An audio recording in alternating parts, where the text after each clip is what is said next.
Kazibari heritage স্টেটে আপনাদেরকে স্বাগতম। হজরত শাহ মাসুদ বাগদাদী রহমতুল্লাহ আলাইহে এর মাজার শরীফ, ইহা আমাদের পরিবারের সুলতানি আমলের একটি নিদর্শন। হেকিম হাবিবুর রহমান সাহেবের বই আসুদে খানে ঢাকা, মুন্সি রহমান আলী তাহের সাহেবের বই তাওরিকে ঢাকাতে এই প্রাচীন মাজারের উল্লেখ পাওয়া যায়।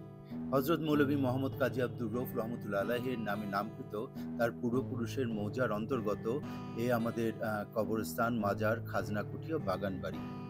পূর্বপুরুষদের বাঁচিয়া যাওয়া বহু পুরাতন কবরস্থান, যেখানে বংশের বহু পুরাতন গদিনসীন পীর সাহেবরা সমাধি।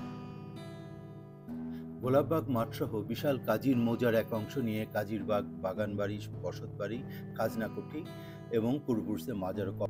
1916 সালে গোলাপবাগ মাঠসহ বিশাল সম্পত্তিটি ওয়াকফ করে যাওয়া হয়। 1925 সালে ব্রিটিশ সরকার সরকারি কাজের জন্য গোলাপবাগ মাঠটি অ্যাকোয়ার করে নেয়।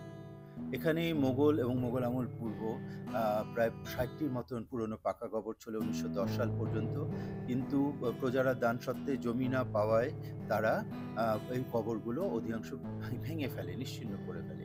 পরবর্তীতে তাদের গায়েবীভাবে গলায় রক্ত উঠায় এবং বস্তিতে আগুন ধরে গেলে তারা শাবল ফেলে পালিয়ে যায় এবং এতে আমাদের অনেকগুলো কবর এবং কবরস্থানটি বেঁচে যায়। কাজীরবাগ মৌজা ও বাগানবাড়ি হলো কাজীরবাড়ি হেরিটেজ স্টেটের একটি অবিচ্ছেদ্য অংশ।